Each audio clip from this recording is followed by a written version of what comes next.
Tol, peram nga ako ng gitara. Tingnan ko lang, marunong pa ako.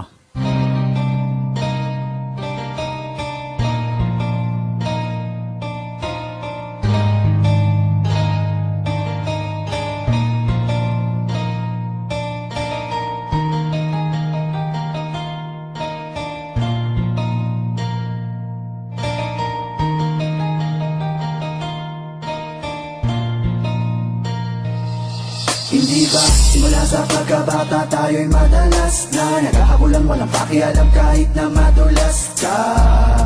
Ang sabi mo pa nga sa akin noon, kung di ka tanggap na mga taga dito, halika sumama ka sa akin doon sa bakanting lote kung saan madaming bote, at ang iyong katabi ay nilalangaw na kamote. Kahit na gano'ng kabaho ang talahiban nating tambayan, nagmistula tong tahanan ng kulitan at tawanan. Eh paano na yan, gutom na ako, di na ako makakatagal. Ang sabi mo tayo'y magtapon basura o di kaya ay mga pasa kanal, o mga lakal na bote at bakal doon natin bebenta kay nanahuli. Saka na lang tayo humanap uli kapag laman ng tiyan ay wala na uli. Sa bawat tambayan, iskinita man ang looban, ay di mawawala ang tawanan at kalokohan. Sa mga pagsubok ng buhay ko, di mo ako iniwanan. Okling, isa kang tunay na kaibigan. Inuman tayo! Sige, kaso wala kong pang-abono. Ang may aambag ko lang ay ang kanta kong wala sa tono. Silong tayo sa aking kubo kasi medyo umaambon, at pagsaluhan natin ang niluto kong pansit kanto. At sa katokwa, kasama ka lagi pag-istokwa. Lagi tayo po yung talapan natin yung may insomnia. Yung gitara, bukas mo na lang isole. Huwag mo lang ilalayo, baka makita ng may-ari.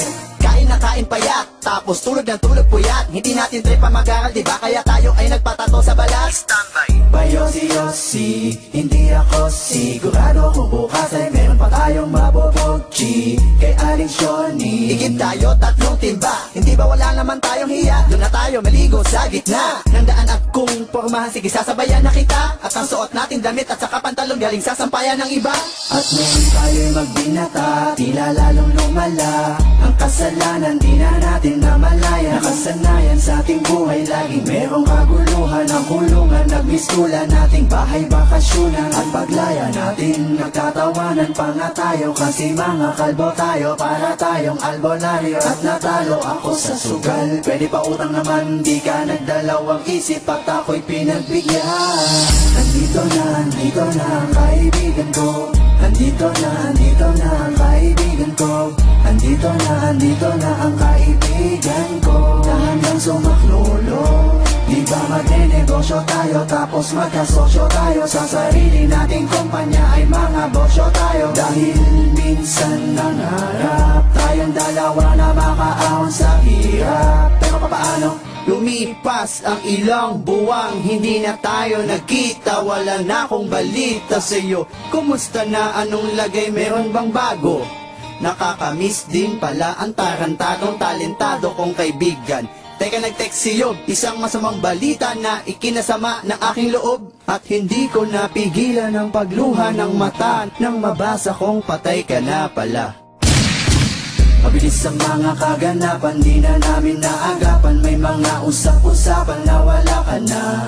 Tangina, hindi magandang biro yan. Sinong nanakit sa'yo, turo mo sa'kin sino yan. kung sino pa ang mabait na nilalang ay siya pa ang pinaslang. Dapat di na lang, ikaw iba na lang. Sa dami ng mga pinagsamahan natin ay paano ko tatanggapin? At ang damo na iniwanan mo sa'kin ay mag-isa ko na lang lalanghapin.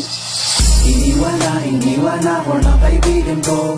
Iniwan ako ng kaibigan ko. Iniwan ako ng kaibigan ko. Isa sa mga matalik na kaibigan ko. Hindi kita malilimutan, yan ang iyong tandaan. Nandito ka sa aking puso, at kung nasaan ka man ay sigurado na hindi ka makayosit makatagay. Kasi nga alam ko naman na sa langit ka nakatambay.